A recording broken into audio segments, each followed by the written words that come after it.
Gracias, doctor Sampier. Le damos la palabra entonces a José Genuino eh, y finalmente tendremos los comentarios de Camilo López y las preguntas que quieran formular los participantes. Adelante, José. Boa noite, amigos e amigas, companheiros e companheiras. A minha imagem não está saindo, eu não sei o que está acontecendo. Veja por aí. Vocês estão me ouvindo? Sí, sí. Tá bom. Eu queria ir no mesmo caminho, no mesmo roteiro do Sampierre, precisando os seguintes pontos para a nossa discussão. A partir de 2016, houve uma ruptura autoritária, conservadora, em que o regime político liberal da Carta Constitucional de 88 foi quebrado por um autoritarismo com cobertura legal, um autoritarismo por dentro da ordem legal, ocupando instituições, destruindo outras e constituindo uma outra ordem que está em curso. Portanto, está em curso no país um novo tipo de regime autoritário que ainda não se consagrou, ainda não se conformou inteiramente. Esta ordem autoritária, a partir de 2016, ela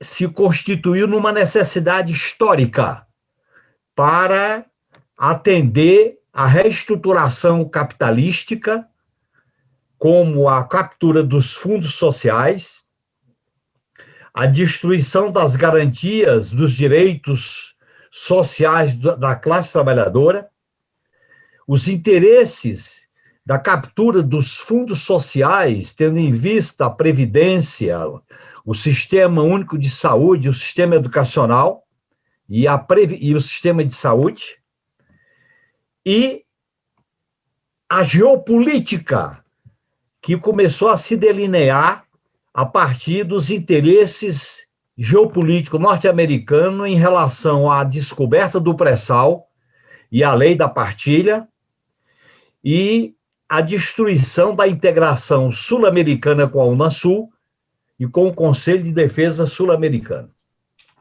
Este processo de ruptura autoritária, conservadora, preventiva, se dá nos marcos de uma reestruturação da classe dominante brasileira, que um setor da classe dominante fazia aliança com o Lula, com o PT, o sistema financeiro, os monopólios, a redefinição da hegemonia americana na relação com o Brasil.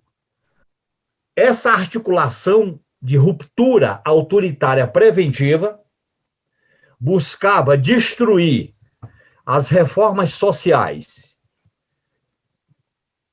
a política externa ativa e altiva, a aliança do Brasil com os BRICS, a integração sul-americana e a redefinição do papel da América para os americanos, dentro de uma nova geopolítica que começa principalmente a partir da crise de 2008, a crise das hipotecas.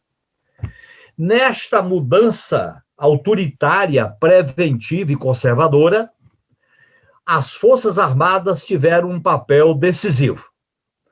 Eu quero enumerar, além das Forças Armadas, a parte do sistema de justiça, o monopólio midiático da mídia corporativa, o Congresso Nacional eleito em 2014 e a campanha de combate ao Lula e ao PT através dos elementos da guerra híbrida no sentido de deslegitimar, de enfraquecer, de criminalizar a esquerda, principalmente o PT. Neste contexto, o Brasil abriu com o golpe contra a Dilma, a prisão do Lula, a eleição manipulada do atual presidente em 2018 e a montagem do seu governo, abriu um novo regime político. E essa é uma questão importante na minha análise, porque se trata de uma violência à Carta Constitucional de 88, se trata de uma recuperação do purão da ditadura militar que não foi ferido na transição pactuada em 79, nos próprios governos da nova República, Fernando Henrique Cardoso, nos próprios governos que passaram pela Constituição de 88. A tutela militar ficou consagrada. E eu quero destacar que a tutela militar está vinculada à própria proclamação da República, e essa proclamação da República, produto de um golpe militar e da instituição da tutela militar, em que as Forças Armadas se constituem num poder autônomo, um poder de dominação dentro do Estado, em que eles têm um monopólio da defesa da pátria e entendem que o povo tem uma dívida com os militares. Cria-se uma casta corporativa e, ao longo da história do Brasil, é marcada por intervenções, por pronunciamentos e até pelo golpe militar de 64 a 79. Portanto, nós temos um governo de militares. O governo é militarizado. O Estado brasileiro está militarizado. Não é uma ditadura militar, mas é um governo de militares. Este governo de militares está vivendo um momento de crise, porque o atual presidente da República enfrenta uma crise. Com a pandemia, virou uma crise política. A crise social, o isolamento internacional, a crise ambiental e a divisão no bloco burguês que deu o golpe. Há hoje, claramente, uma direita violenta e uma direita civilizada, entre aspas. Uma direita gourmet e uma direita truculenta, protofascista.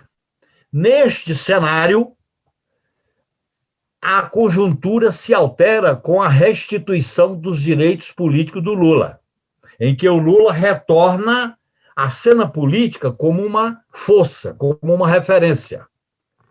E ele está colocado no centro da disputa política. Portanto, existem 3 possibilidades no Brasil. A continuidade da extrema-direita com o atual governo, em que a tutela militar é parte essencial dos ministros dos cargos militares. Há 12 mil cargos de confiança dos militares, 30% dos salários das estatais é de militares, dos 18 generais de 4 estrelas que participaram da articulação do atual presidente, 15 exercem cargos comissionados na alta administração do Estado brasileiro. Portanto, as Forças Armadas, em particular o Exército, exerce um papel político decisivo na manutenção do atual presidente da República. Há uma diferença, há uma divisão entre eles. E essa divisão ficou clara na mudança do comando das 3 forças e do Ministério da Defesa. Mas essa mudança não é de natureza, de conteúdo democrático ou não democrático. Essa mudança é mais por causa do desgaste da imagem das Forças Armadas. Ontem saiu uma pesquisa em que há uma queda no prestígio das Forças Armadas junto à população. em torno de 45% repudiam, desaprovam a intervenção dos militares da política.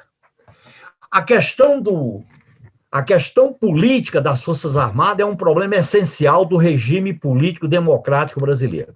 Essa questão não foi resolvida na transição de 79, não foi resolvida na Constituinte de 88, não foi resolvida no governo da Nova República e nem foi resolvida pelos nossos governos Lula e Dilma. Do que se trata?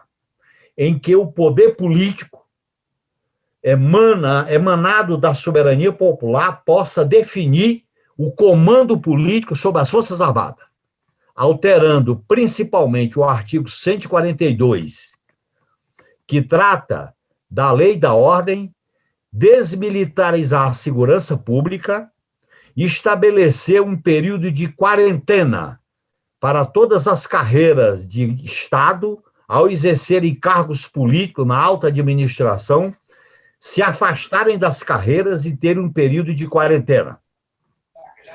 Além do mais, ainda há uma questão do conservadorismo nas Forças Armadas.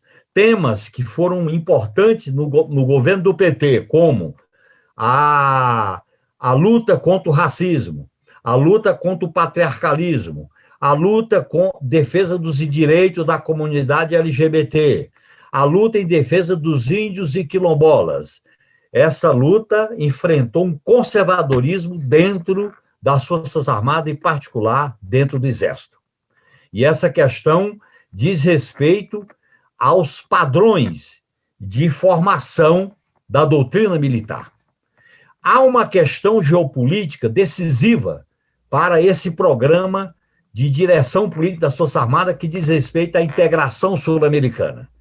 O subcontinente sul-americano é que tem uma das maiores importâncias estratégicas no mundo, em matéria de reserva de água doce, proteína animal e vegetal, minérios, área agriculturável, e nós participamos de 3 formações geoestratégicas muito importantes: a Bacia do Prata, Cordilheira dos Andes e a Amazônia.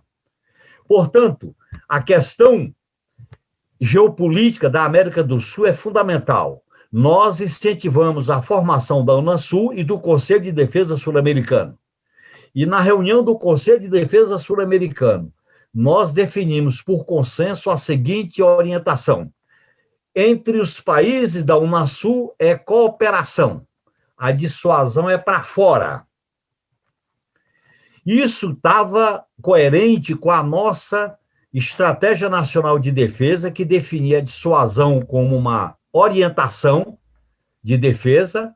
Essa dissuasão, evidentemente, envolveria a nossa presença aeroespacial, a nossa presença na base de Alcântara, o lançamento do satélite geoestacionário, que com cobertura tanto para a Amazônia como para o Nordeste brasileiro e África, o Atlântico Sul, nas parcerias com a Argentina em relação ao Atlântico Sul, e foi muito importante o acordo nuclear com a Argentina, depois o Tratado de Não Proliferação de Armas Nucleares, e nós resistimos o adendo sobre o Tratado de Não Proliferação de Armas Nucleares, que envolvia a questão do conhecimento da centrífuga, e o Brasil assimilou uma experiência nova no tipo de centrífuga que produz o enriquecimento do urânio. Essas questões foram destruídas pelo golpe de 2016.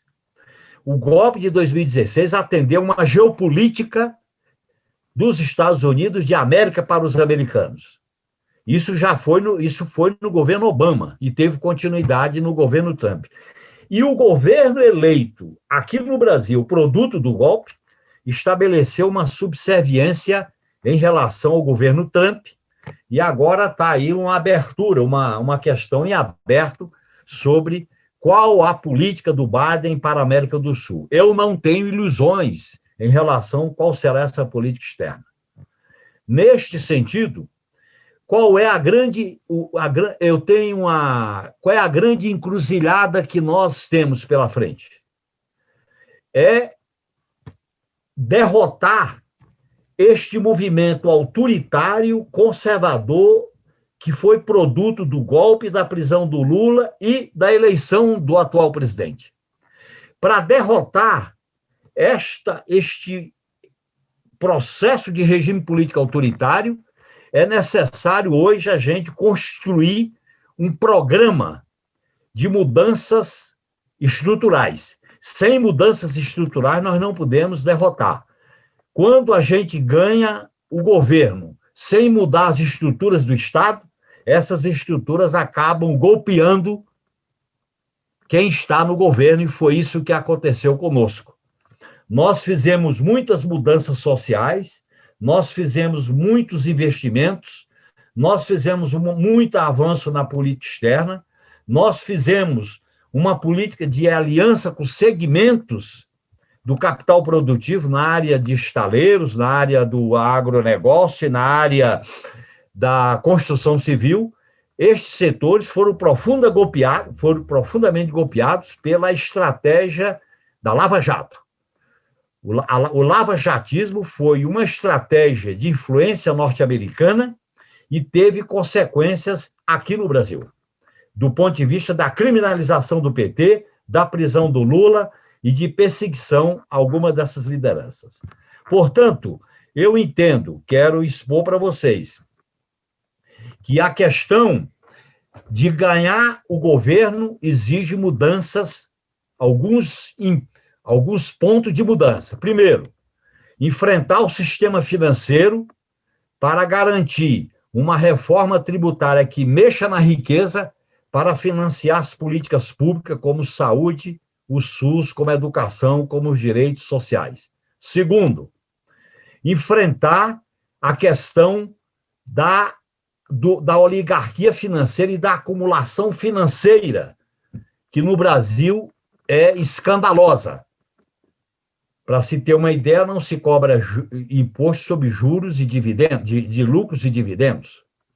A questão, por exemplo, do reposicionamento do Estado como garantia dos direitos sociais.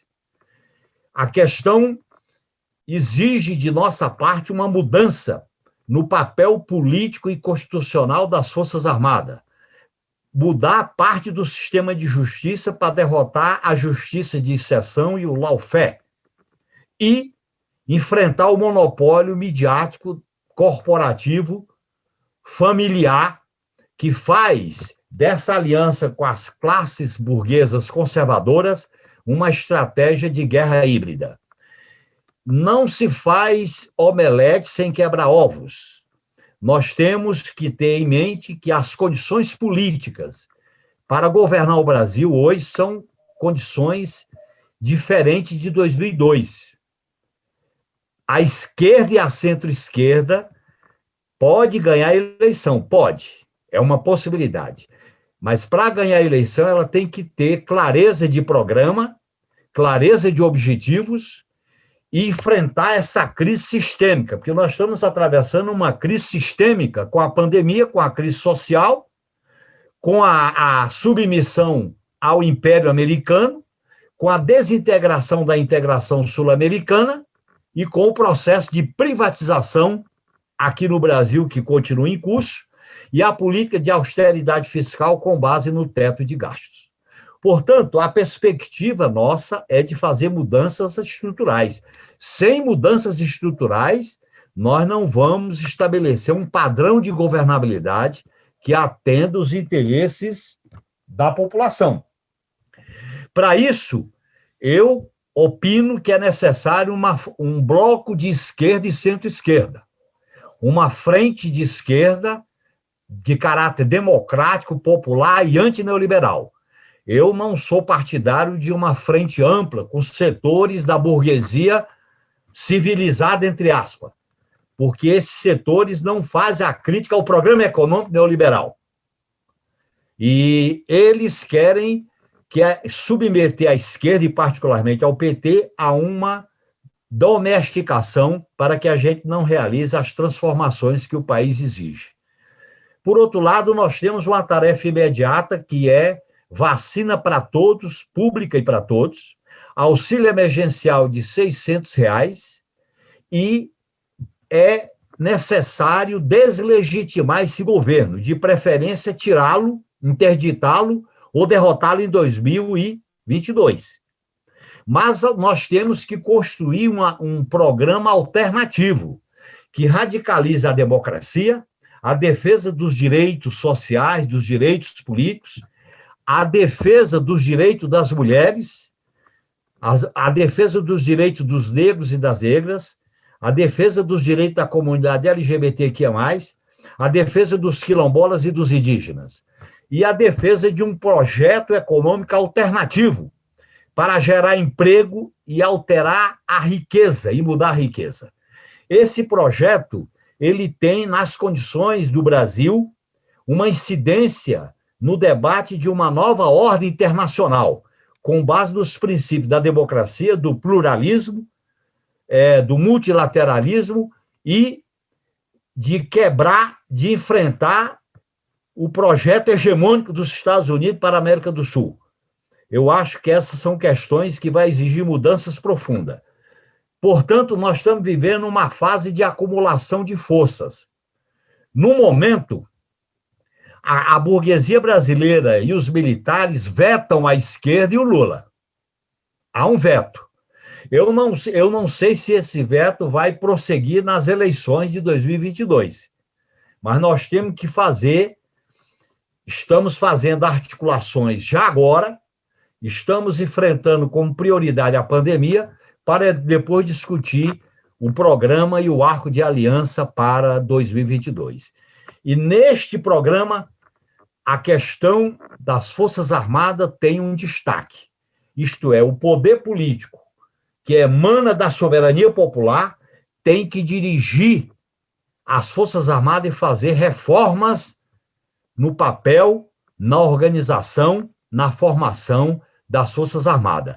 Essa é uma questão não resolvida pelo processo de democratização do país. O Uruguai, o Chile, a Argentina, em parte, resolveram essa questão. A transição do Brasil não resolveu essa questão. Portanto, a tutela militar foi mantida pela transição fraudada de 79, pela Constituição de 88, que manteve a tutela militar, e pelas nossas experiências de governo. Então, essa é uma questão importante para se aprofundar o regime político democrático no país. Essa é a minha contribuição. Eu acho que eu exagerei um pouco o tempo. Muito obrigado. Graças.